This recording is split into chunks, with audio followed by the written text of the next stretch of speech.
Y en otro orden, el Consejo Permanente de la Organización de Estados Americanos realizó una sesión virtual ordinaria para tratar varios temas, entre ellos la presentación del informe Concentración del Poder y Debilitamiento del Estado de Derecho en Nicaragua. Veamos a continuación. De la Secretaría General. Verificado el quórum por la Secretaría,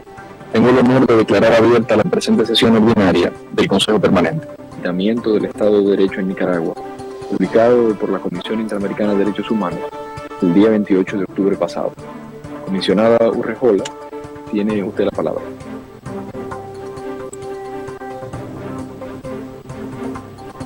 Presidente del Consejo Permanente, un saludo a todas y todos los embajadores, embajadoras y representantes permanentes ante el Consejo.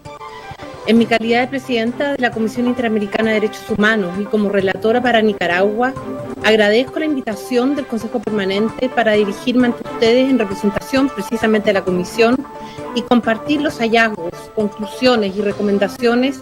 del informe que hemos publicado recientemente sobre la concentración de poder político y debilitamiento del Estado de Derecho en Nicaragua. El informe aborda la grave crisis política, social y de derechos humanos en Nicaragua, en un contexto de completo debilitamiento del Estado de Derecho y, consecuentemente, del progresivo deterioro en materia de derechos humanos, especialmente de cara a las elecciones a celebrarse el próximo 7 de noviembre. La concentración del poder por el Ejecutivo ha facilitado que Nicaragua se transforme en un Estado policial de facto, donde el gobierno tiene instalado un régimen de supresión de todas las libertades, mediante el control y vigilancia de la ciudadanía y la represión a través de las instituciones de seguridad estatales y paraestatales, avalado por los demás poderes del Estado, en concertación con las instituciones de control. No existe en el país un sistema de pesos y contrapesos, puesto que todas las instituciones responden a las decisiones del Ejecutivo. Las elecciones generales programadas ocurren en este contexto. La Comisión constató en los últimos meses la intensificación de la represión a través de un conjunto de acciones, entre ellas la detención arbitraria y la criminalización de más de 30 personas bajo cargos infundados y sin las debidas garantías judiciales, incluyendo 7 personas precandidatas a la presidencia, las cuales permanecen privadas de la libertad, y algunas de las cuales cuentan con medidas provisionales de la Corte Interamericana. En este sentido, durante este año, la Comisión ha emitido 32 medidas cautelares para personas beneficiarias, en su mayoría personas defensoras, líderes de opinión y opositoras al gobierno, líderes y lideresas de movimientos sociales, campesinos, estudiantiles, periodistas, mujeres defensoras y personas precandidatas presidenciales.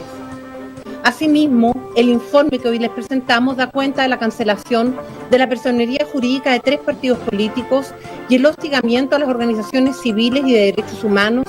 mediante el continuo cierre del espacio democrático y de la prensa independiente. Con estas acciones, el gobierno busca perpetuarse en el poder mediante la realización de elecciones que no dan las garantías mínimas de libertad, acceso a la información, transparencia y pluralidad, en un contexto de cierre de todos los espacios democráticos y de impunidad estructural. Para comprender cómo Nicaragua ha llegado a esta grave situación de derechos humanos, en el informe la Comisión hace un recuento de cómo la misma se ha venido gestando desde hace más de 2 décadas a partir del llamado Pacto Alemán-Ortega de 1999, mediante el cual se promovió la instalación de un control bipartidista con el objeto de facilitar la cooptación de los más altos cargos de la administración pública.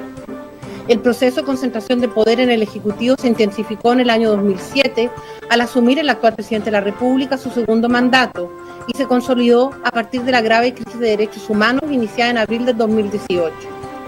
Estas acciones pudieron materializarse mediante el concurso de diferentes instituciones estatales, la Asamblea Nacional, el Poder Judicial y particularmente la Corte Suprema de Justicia, el Consejo Supremo Electoral, así como también por la falta de órganos de control independientes e imparciales. Además, se realizaron una serie de reformas legales en materia electoral sucesivas, hasta el 2021, las cuales en conjunto incorporaron reglas que restringen la competencia electoral y el ejercicio de los derechos civiles y políticos. Es importante destacar que la Asamblea General de la OEA ha planteado como esencial que se tomen algunas medidas con el fin de promover elecciones libres y justas en Nicaragua. Al día de hoy, ninguna de las medidas planteadas por la Asamblea General de la OEA ha sido implementada. Por otra parte, y a pesar de existir una prohibición constitucional sobre la reelección, el 2010 el Pleno de la Corte Suprema permitió que el presidente Ortega se presentara como candidato a la presidencia en las elecciones de noviembre del 2011. Posteriormente, mediante una reforma constitucional, la Asamblea Nacional habilitó la reelección presidencial indefinida. Sobre este tema, la Corte Interamericana estableció recientemente su opinión consultiva 2821, en la cual establece que la habilitación de la reelección presidencial indefinida es contraria a los principios de una democracia representativa y, por ende, a las obligaciones establecidas en la Convención Americana y la Declaración Americana de los Derechos y Deberes del Hombre. Por otra parte, tal como la Comisión lo ha sostenido en numerosos informes y comunicados de prensa, el Poder Judicial de Nicaragua carece de independencia e imparcialidad, debido, entre otros factores, a su conformación bipartidista y a las reformas legales que desde el 2010 permitieron procesos de designación y permanencia, contrarios al principio de independencia judicial. A estos factores se sumó una carrera judicial sin garantías de imparcialidad. Asimismo, la designación de personas de afiliación partidista o cercanas al Ejecutivo en el Ministerio Público ha significado la progresiva pérdida de su independencia y autonomía mediante su instrumentalización a los intereses del gobierno, conforme se observa claramente en los hechos ocurridos este año. Esta situación no habría sido posible sin el control de los organismos e instituciones encargadas de la seguridad del Estado y la creación de aparatos de control y vigilancia de la ciudadanía, como los consejos de poder ciudadano, y el despliegue documentado de un contingente parapolicial. Todo ello quedó en evidencia en la represión estatal a las protestas sociales iniciadas en el 2018 y conforme lo documentado por la Comisión Interamericana en sus diversos informes, comunicados de prensa en los últimos años y las presentaciones ante este propio Consejo. El informe de la Comisión da cuenta del rol de estos